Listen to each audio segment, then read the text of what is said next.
Engineer ಆಗಿರುವಂತಹ STMD school manager ಅವರು ಪ್ರಾಂಶುಪಾಲ್ ಮತ್ತು ಇಲ್ಲಿ ನೆರೆದಿರ್ತಕ್ಕಂತಹ ಶಿಕ್ಷಕ ವೃಂದದವರೇ ಮತ್ತು 77ನೇ ಗಣರಾಜ್ಯೋತ್ಸವಕ್ಕೆ ವಿಜೃಂಭಣೆಯಿಂದ ಆಚರಿಸಿರುವಂತಹ ಇಲ್ಲಿ ನೆರೆದಿರುವ ನನ್ನ ಸಹಪಾಠಿಗಳೇ,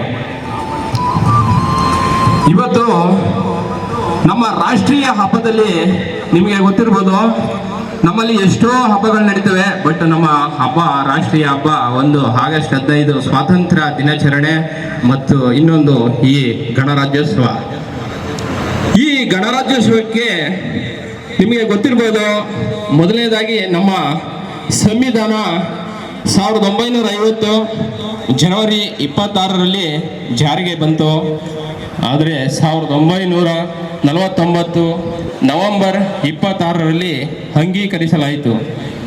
ಈ ಸಂವಿಧಾನಕ್ಕೆ ಧೀಮಂತ ನಾಯಕರಾದಂತಹ ಕರಡು ಸಮಿತಿಯ ಅಧ್ಯಕ್ಷರಾದ ಬಾಬಾ ಸಾಹೇಬ್ ಅಂಬೇಡ್ಕರ್ ಅವರ ಸ್ಮರಣೆ ಮತ್ತು ಅವರು ನಮ್ಮ ಸಂವಿಧಾನಕ್ಕೆ ಎಷ್ಟು ಈ ಸಮಿತಿಯನ್ನು ರಚಿಸಲು 2 ವರ್ಷ ಮತ್ತು 18 ತಿಂಗಳು ಮತ್ತು 11 ದಿನಗಳನ್ನು ತೆಗೆದುಕೊಂಡು ಎಷ್ಟು ನಮ್ಮ ಈ ಸಂವಿಧಾನದ ಕಾನೂನು ಇದನ್ನು ಎಷ್ಟು ವಿಜೃಂಭಣೆಯಿಂದ ನಮಗೆ ಅವರು ಪಾದಾರ್ಪಣೆ ಮಾಡಿದ್ದಾರೆ ಎಂದರೆ ನಿಜಕ್ಕೂ ನಮಗೆ ನೆನೆಯಲು ಸಾಧ್ಯವಾಗುತ್ತಿಲ್ಲ.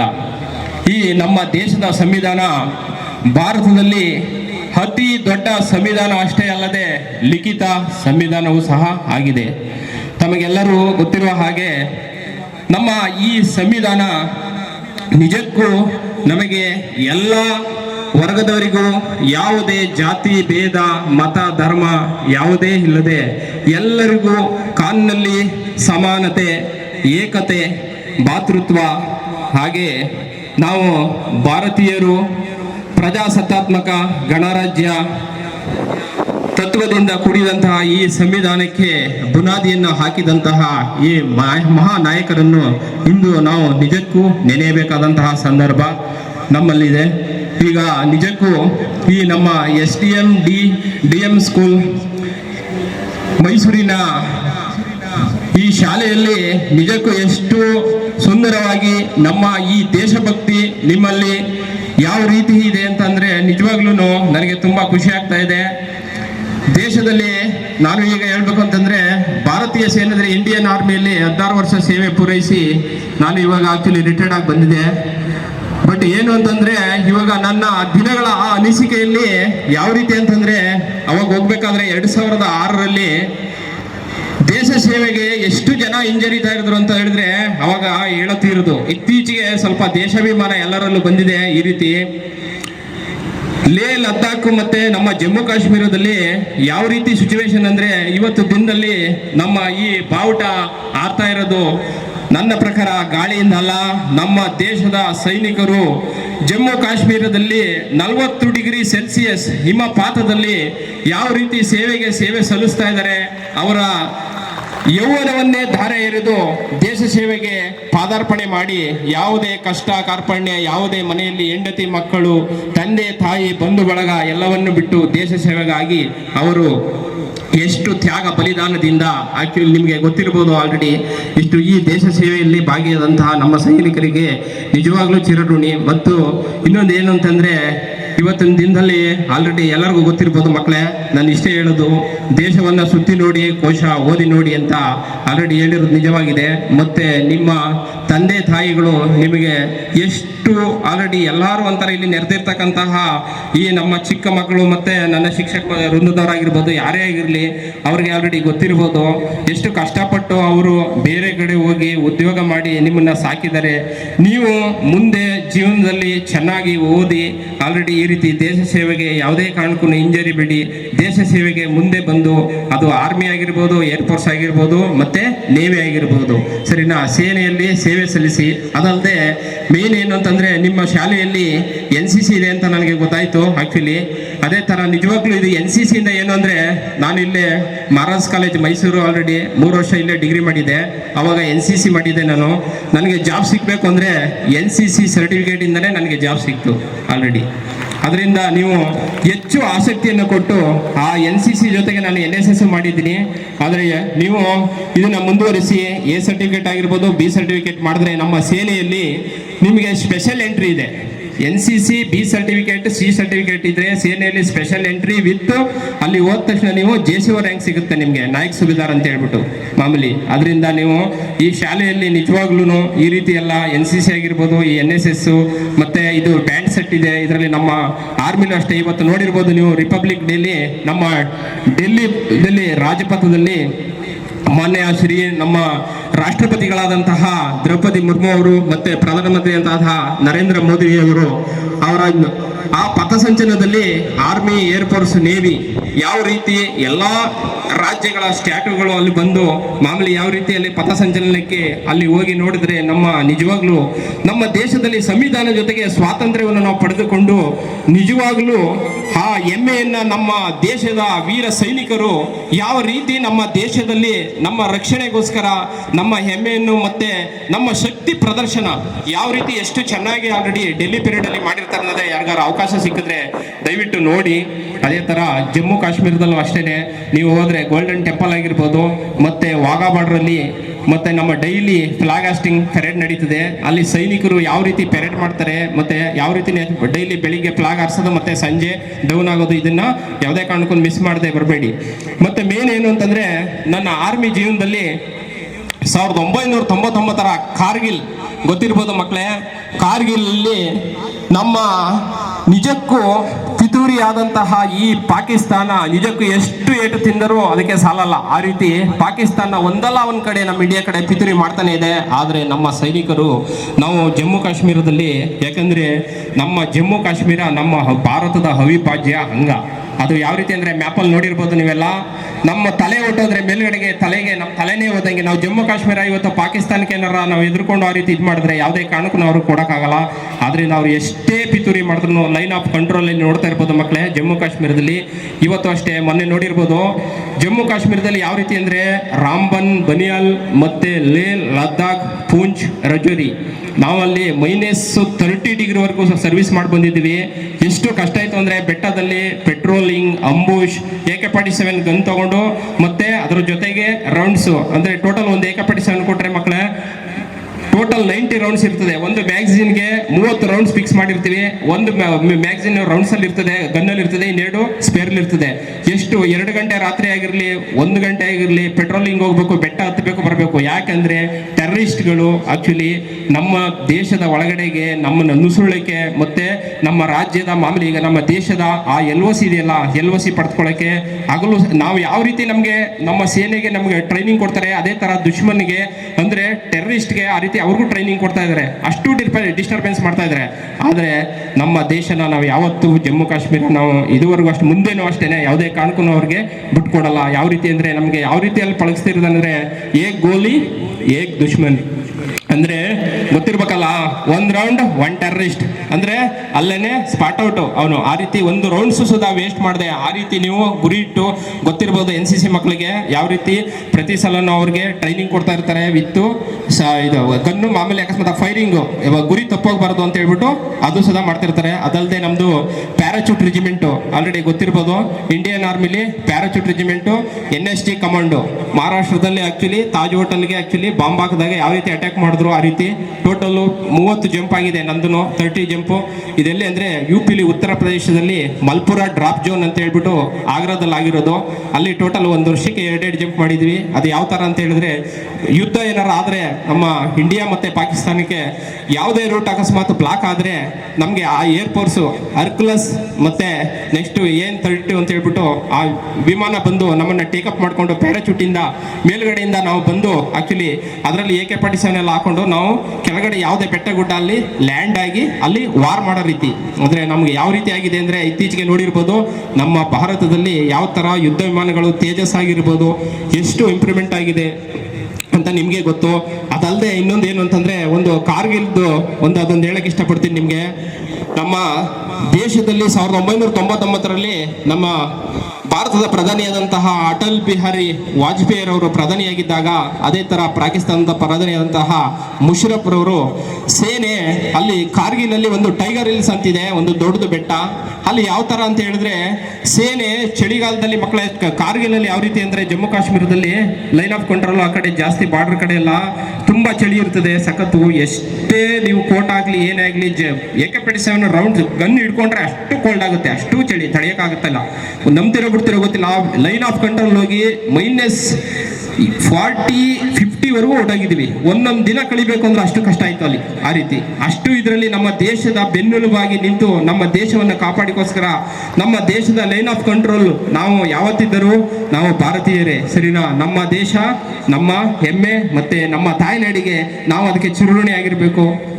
ನಾವು ಅವ್ರಿಗೆ ಇಷ್ಟು ಪಾಕಿಸ್ತಾನ ಏನಿಲ್ಲ, ನಮ್ಮ ರಾಜ್ಯದಲ್ಲಿ ಒಂದು 4 ರಾಜ್ಯ ಹಾಕಿದ್ರೆ ಅಷ್ಟೇನೆ ಪಾಕಿಸ್ತಾನ ಆಕ್ಚುಲಿ ಇರೋದು. ಬಟ್ ಆದ್ರೆ ಇವತ್ತೂ ಸುಧಾ ಅದು ಬಿಡ್ತಾ ಇಲ್ಲ, ಅದನ್ನ ಕುತಂತ್ರಿ ಬುದ್ಧಿ ಬಿಡ್ತಾ ಇಲ್ಲ. ಇವಾಗ ಯಾವ ರೀತಿ ಆಯ್ತು ಅಂದ್ರೆ ಕಾರ್ಗಿಲ್ 1999ರಲ್ಲಿ ಟೈಗರ್ ಹಿಲ್ಸ್ಗೆ ಏನ್ ಮಾಡಿದ್ರು ಅಂದ್ರೆ ನಮ್ಮ ಭಾರತದ ಪ್ರಧಾನಿ ಮತ್ತೆ ಪಾಕಿಸ್ತಾನದ ಪ್ರಧಾನಿ ಅವರು 40 ಡಿಗ್ರಿ ಸೆಲ್ಸಿಯಸ್ ಇದ್ದ ತಕ್ಷಣ ಚಳಿ ಏನ್ ಮಾಡಿದ್ರು, ಅವ್ರ ಸೇನೆ ಆ ಕಡೆಗೆ ವಾಪಸ್ ಕರ್ಸ್ಕೊಂಡ್ರು, ನಮ್ದು ಸೇನೆ ವಾಪಸ್ ಕರ್ಸ್ಕೊಂಡ್ರು. ಅಂದ್ರೆ ಮಾತುಕತೆ ಮೂಲಕ, ಒಪ್ಪಂದದ ಮೂಲಕ ವಾಪಸ್ ಕರ್ಸ್ಕೊಂಡ ತಕ್ಷಣ ನೆಕ್ಸ್ಟ್ ಪಿತೂರಿ ಪಾಕಿಸ್ತಾನ ಏನ್ ಮಾಡ್ತು ಅಂದ್ರೆ ಕಾರ್ಗಿಲ್ ಯುದ್ಧದಲ್ಲಿ ಅವರು ಬಂಕರ್ ಎಲ್ಲ ನೆಕ್ಸ್ಟ್ ನಮ್ಮವರೆಲ್ಲ ಬಂದ ತಕ್ಷಣ ಏನ್ ಮಾಡಿದ್ರು, ಅವ್ರ ಸೇನೆನ ಒಂದೊಂದಾಗಿ ಒಬ್ಬೊಬ್ಬರಾಗಿ ಪ್ಲಾಟೂನ್ ಮತ್ತೆ ಸೆಕ್ಷನ್ ಮತ್ತೆ ಈ ರೀತಿ ಎಲ್ಲ ಅವರು ಕಂಪ್ನಿ ಈ ರೀತಿ ಎಲ್ಲ ಮೇಲ್ಗಡೆಗೆ ಡಿಪ್ಲೈ ಮಾಡಕ್ ಸ್ಟಾರ್ಟ್ ಮಾಡ್ರು. ಒಂದಿನ ಏನಾಯ್ತು ಅಂದ್ರೆ ನಮ್ಮ ಅಲ್ಲಿ ಕುರಿ ಕಾಯುವಂತಹ ಒಬ್ಬ ತಾತ ಏನ್ ಮಾಡಿದ್ರು, ಕುರಿ ತಗೊಂಡು ಹೋಗ್ತಾ ಇರ್ಬೇಕಾದ್ರೆ ಅವಾಗ ಅಲ್ಲಿ ಯಾವುದೇ ಕಾರಣಕ್ಕೂ ಆಕ್ಚುಲಿ ಪಾಕಿಸ್ತಾನ ಮತ್ತೆ ಭಾರತದ ಸೇನೆ ಆಕ್ಚುಲಿ 40 ಡಿಗ್ರಿ ಸೆಲ್ಸಿಯಸ್ ಇದ್ದ ತಕ್ಷಣ ವಾಪಸ್ ಕರ್ಸ್ಕೊಂಡವ್ರೆ. ಯಾರು ಇಲ್ಲೆಲ್ಲ ಓಡಾಡ್ತಾ ಇದಾರಲ್ಲ ಅಂತ ಹೇಳ್ಬಿಟ್ಟು ನಮ್ಮ ಪಾಕಿಸ್ತಾನಕ್ಕೆ ಇಮಿಡಿಯೇಟ್ಲಿ ಅವ್ರು ಇನ್ಫಾರ್ಮೇಟರ್ ಕೊಟ್ಟರು. ಆವಾಗ ಬೇಗ ನಮ್ಮವ್ರು ಏನ್ ಮಾಡಿದ್ರು ಅಂತಂದ್ರೆ ನಮ್ಮನ್ನ ಫಸ್ಟ್ ಒಂದು ಪ್ಲಾಟೂನ್ ಕಳಿಸಿದ್ರು. ಪ್ಲಾಟೂನ್ ಕಳ್ಸಿದ ತಕ್ಷಣ ಆ ಒಂದು ಪ್ಲಾಟೂನ್ ಅಂತಂದ್ರೆ ಆಕ್ಚುಲಿ ಸೆಕ್ಷನ್ 12 ಜನ ಇರ್ತಾರೆ. ಅವ್ರು 12 ಜನ ಹೋದ್ರು ಫಸ್ಟ್ ರೆಕ್ಕಿ ಮಾಡಕ್ಕೆ. ಫಸ್ಟ್ ನಾವು ಯಾವುದೇ ಇದಾದ್ರೂ ಒಂದು ರೆಕ್ಕಿ ಮಾಡಕ್ ಹೋಗ್ತೀವಿ ಒಂದು ಏರಿಯಾಗೆ ನಮ್ಗೆ ಕೊಟ್ರೆ, ಅವಾಗ ಅವ್ರು ಹೋದ ತಕ್ಷಣ ಹೋದವರು ವಾಪಸ್ಸೇ ಬರಲಿಲ್ಲ. ಯಾಕಂತಂದ್ರೆ ಪಿತೂರಿ ಪಾಕಿಸ್ತಾನದವ್ರು ಏನ್ ಮಾಡಿದ್ರು, ಮೇಲ್ಗಡೆ ಟೈಗರ್ ಹಿಲ್ಸ್ ಎಲ್ಲ ಬಂಕರ್ ಎಲ್ಲ ಅಟ್ಯಾಕ್ ಮಾಡಿ ಫುಲ್ ಎಲ್ಲ ಯುದ್ಧಕ್ಕೆ ಅವರು ಫುಲ್ ಅದನ್ನ ವಶಪಡಿಸ್ಕೊಳ್ಳೋಕೆ ರೆಡಿಯಾಗಿದ್ರು. ಮತ್ತೆ ಇವರು ನೆಕ್ಸ್ಟ್ ಏನಾಯ್ತು ಅಂದ್ರೆ ಒಂದು ಸೆಕ್ಷನ್ ಬರ್ದೇ ಇರೋದಕ್ಕೆ ನೆಕ್ಸ್ಟ್ ಏನ್ ಮಾಡಿದ್ರು, ಒಂದು ಪ್ಲಾಟೂನ್ ಕಳಿಸಿದ್ರು. ಪ್ಲಾಟೂನ್ ಅಂದ್ರೆ 24 ಜನ ಕಳಿಸಿದ್ರು, ಮತ್ತೆ ಅದ್ರ ಜೊತೆ ಒಬ್ರು JCV ಅಂತ ಹೇಳ್ಬಿಟ್ಟು. ಮತ್ತೆ ಅವಾಗ ಏನಾಯ್ತು ಅಂತ ಹೇಳಿದ್ರೆ ಅವಾಗ ಅವ್ರೂ ಬರಲಿಲ್ಲ. ಆವಾಗ ಗೊತ್ತಾಗೋಯ್ತು, ಬಂದು ಎಲ್ಲ ನೋಡಿದ ತಕ್ಷಣ ಅವಾಗ ಏರ್ಫೋರ್ಸ್ ಅಲ್ಲಿ ಏನಾಯ್ತು ಮಾಮೂಲಿ ನಮ್ದು ಇದಿಲ್ಲ ಏರ್ಪ್ಲೇಟ್ ಎಲ್ಲ ನೋಡಿದ ತಕ್ಷಣ ಮೇಲ್ಗಡೆ ಪಾಕಿಸ್ತಾನ ಆ ರೀತಿ ಬೆಟ್ಟದಲ್ಲಿ ಎಲ್ಲ ಯುದ್ಧಕ್ಕೆ ಎಲ್ಲ ರೆಡಿಯಾಗಿ ಕೂತಿತ್ತು. ನಮ್ಗೆ ಅವಾಗ ಏನು ದಿಕ್ಕು ತೋಚದಂತ ಸಮಯ ಬಂದಿತ್ತು. ಯಾಕೆಂದ್ರೆ ಮೇಲೆ ಜಮ್ಮು ಕಾಶ್ಮೀರದಲ್ಲಿ ಪಾಡಿ ಇಲಾಖೆದಲ್ಲಿ ಮೇಲ್ಗಡೆಗೆ ಅವ್ರು ಇದ್ದಾರೆ, ಎಲ್ಲ ಬಂಕರ್ ಎಲ್ಲ ಸೆಲೆಕ್ಟ್ ಮಾಡ್ಕೊಬಿಟ್ಟವ್ರೆ. ನಾವು ಕೆಳಗಡೆಯಿಂದ ವಾರ್ ಮಾಡಬೇಕು ಅಂದ್ರೆ ತುಂಬಾ ಕಷ್ಟ. ಅವರೆಲ್ಲ ಫುಲ್ ಇದು ಮಾಡ್ಕೊಬಿಟ್ಟಾರೆ ಮೇಲ್ಗಡೆ ಅಟ್ಯಾಕ್ ಮಾಡಕ್ಕೆ. ಟೈಗರ್ ಹಿಲ್ಸ್ ಅವ್ರಿಗೆ ಬೇಕು, ನಮ್ಮ ಭಾರತದಂತಹ ಅದು ಟೈಗರ್ ಹಿಲ್ಸ್ ತಗೋಬೇಕು, ಕಾರ್ಗಿಲ್ ಬೇಕೇ ಬೇಕು ಅಂತ ಹೇಳ್ಬಿಟ್ಟು ಅವರು ಈ ರೀತಿ ಎಲ್ಲ ಅಲ್ಲಿ ಪ್ರಧಾನಿಯಾದಂತಹ ಮುಷರಫ್ ಅವರೇ ಪ್ಲಾನಿಂಗ್ ಮಾಡಿ ಈ ರೀತಿ ಮಾಡಿದ್ರು. ಅವಾಗ ಏನ್ ಮಾಡೋದು ಅಂತ ಹೇಳ್ಬಿಟ್ಟು ಎಲ್ಲ ಪ್ಲಾನಿಂಗ್ ಹಾಕಿ ಅವಾಗ ನೆಕ್ಸ್ಟ್ ಏನಾಯ್ತು ಅಂದ್ರೆ ನಮ್ಮ ಏರ್ಫೋರ್ಸ್ ಇದೆ ಅಂತ ಸಾತ್ಕೊಟ್ಟ ಮೇಲೆ ಈ ರೀತಿ ನೀವೇ ಪ್ಯಾರಾಚೂಟ್ ರೆಜಿಮೆಂಟ್ ಮಾಮೂಲಿ ಈ ಥರ ಎಲ್ಲ ಆಗರದಲ್ಲಿ ಟೇಕಪ್ ಮಾಡಿ ಎಲ್ಲ ಪ್ಯಾರಾಚೂಟಿಂದ ಮಾಮೂಲಿ ಇದು ಮಾಡ್ಕೊಂಡು ಎಲ್ಲೆಲ್ಲಿ ಇದೆ ಬಂಕರ್ ಅವ್ರದ್ದು ಅಲ್ಲೆಲ್ಲ ರೆಕ್ಕಿ ಮಾಡ್ಕೊಂಡು ಎಲ್ಲ ಮಾಡಿ ಆಮೇಲೆ ಯುದ್ಧಕ್ಕೆ ವಾರ್ ಪ್ರಧಾನಿಯಾದಂತಹ ನಮ್ಮ ವಾಜಪೇಯಿ ಅವರು ವಾರ್ಗೆ ಸ್ಟಾರ್ಟ್ ಮಾಡಿದ್ರು. ಅವಾಗ ವಾರ ಆದ ತಕ್ಷಣನೇ ಯಾವ ರೀತಿ ಅಟ್ಯಾಕ್ ಮಾಡಿದ್ರು ಅಂತಂದ್ರೆ ನಿಜವಾಗ್ಲೂ ಹೇಳಕ್ ಸಹಜ. ಅಷ್ಟೊಂದು ಕಾರ್ಗಿಲ್ ವಾರನ್ನು ನಿಜವಾಗ್ಲೂ ನೆನ್ಸ್ಕೊಳ್ಳೋಕ್ಕೂ ಆಗ್ತಾ ಇಲ್ಲ. ಯಾಕೆಂದ್ರೆ ಅವರೆಲ್ಲ ಫಸ್ಟೇ ಪ್ಲಾನ್ ಮಾಡಿ ಆಕ್ಚುಲಿ ಅಲ್ಲೆಲ್ಲ ಬಂಕರ್ ಎಲ್ಲ ತಗೊಂಡೋಗಿದ್ರು. ನಮ್ಮ ಸೇನೆ ಅವ್ರನ್ನೆಲ್ಲ ಬಗ್ಗು ಬಡಿದು ಅವ್ರನ್ನ ಎಲ್ಲರೂ ಆಕ್ಚುಲಿ ಅಲ್ಲಿಂದೆಲ್ಲ ಕಳಿಸಿ ಆಕ್ಚುಲಿ ಅವರು ಜಾಸ್ತಿ ಆಕ್ಚುಲಿ ಮರಣ ಹೊಂದಿರು. ಆದರೆ ನಮ್ಮ ಭಾರತದ ಸೈನಿಕರು ಅದರಲ್ಲಿ 527 ಜನ ಅದರಲ್ಲಿ ಮರಣ ಹೊಂದಿದ್ರು. ಅದರಲ್ಲಿ ನಮ್ಮ ಕರ್ನಾಟಕದ 27 ಮಂದಿ ಅದರಲ್ಲಿ ನಮ್ಮ ಕರ್ನಾಟಕದವರು ಸಹ ಸೇರಿದ್ರು. ಈ ರೀತಿ ಆ ಟೈಗರ್ ಹಿಲ್ಸ್ ಅನ್ನ ನಾವು ನಿಜವಾಗ್ಲೂ ಪಾಕಿಸ್ತಾನವನ್ನು ಬಗ್ಗು ಬಡಿದು ಆಕ್ಚುಲಿ ಟೈಗರ್ ಹಿಲ್ಸ್ ವಶಪಡಿಸಿಕೊಂಡು, ಆದರೆ ಇತ್ತೀಚೆಗೆ ನೋಡಿರ್ಬೋದು ಅಲ್ಲಿಂದ 99ರಿಂದ ಒಂದಲ್ಲ ಒಂದು ಕೆಣಕ್ತಾನೆ ಪಾಕಿಸ್ತಾನ ನಮ್ಮನ್ನ ಕೆಣಕ್ತಾ ಇದೆ. ಬಟ್ ಆದ್ರೆ ಅದು ಏನೇ ಕೆಣಕಿದ್ರು ಅಷ್ಟೇನೆ, ನಮ್ಮ ಭಾರತದ ಜೀವ ಇರೋವರೆಗೂ ಅಷ್ಟೇನೆ, ಯಾವತ್ತಿದ್ರೂ ಜಮ್ಮು ಕಾಶ್ಮೀರ ನಮ್ಮದೇ, ನಮ್ಮ ಭಾರತದ ಅವಿಭಾಜ್ಯ. ಹಂಗನೆ ಇತ್ತೀಚೆಗೆ ನೋಡಿರ್ಬೋದು ನೀವು ಆಪರೇಷನ್ ಸಿಂಧೂರು ಯಾವ ರೀತಿ ಆಕ್ಚುಲಿ ಮಕ್ಕಳ ಸಕ್ಸಸ್ ಆಯ್ತು ಅಂತ ನೋಡಿರ್ಬೋದು.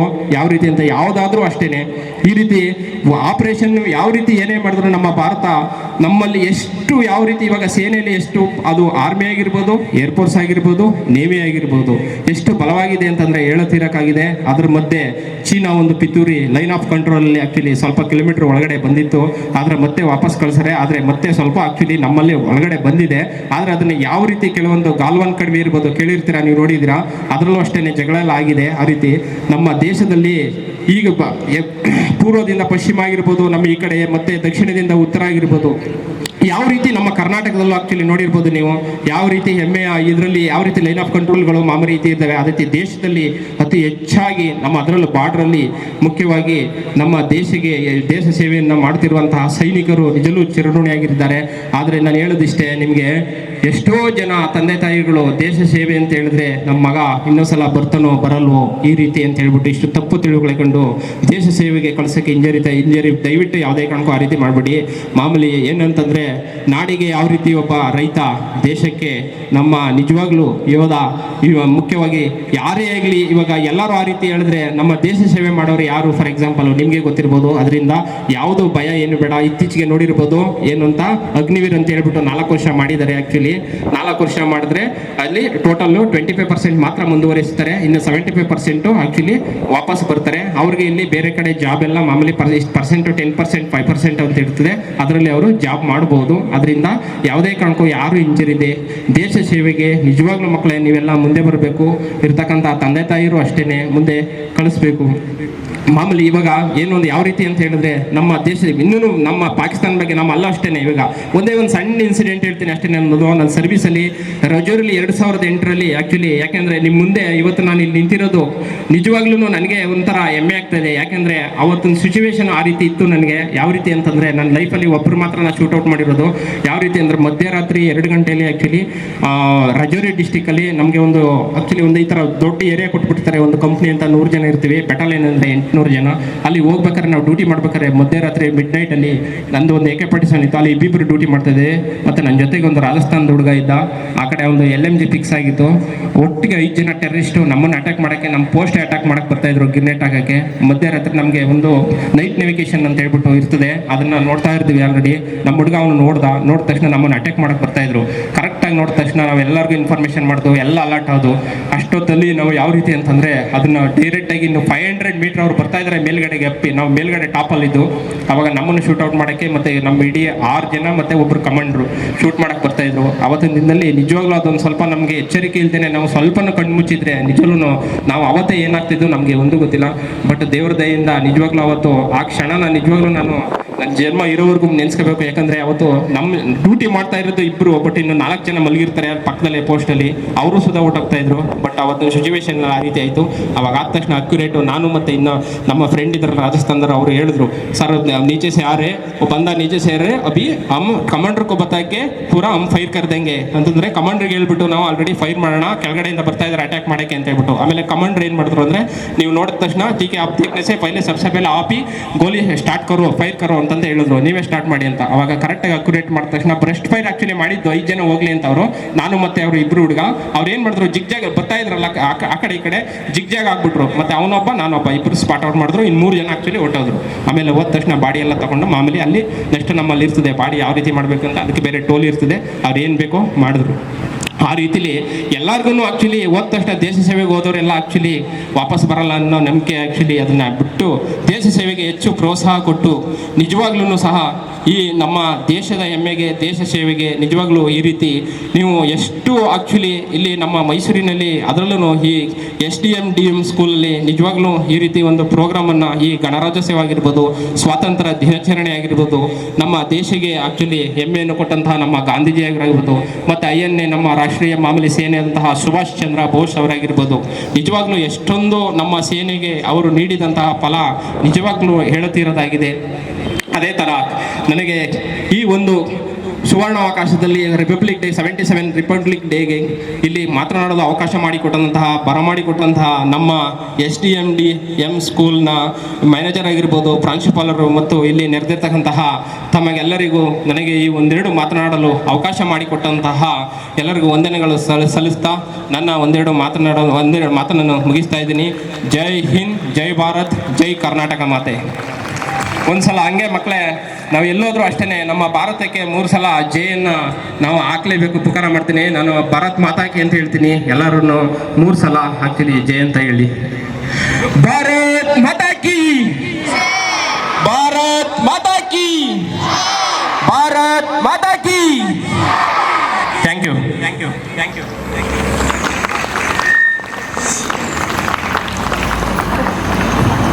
Thank you, sir, for your thought-provoking address.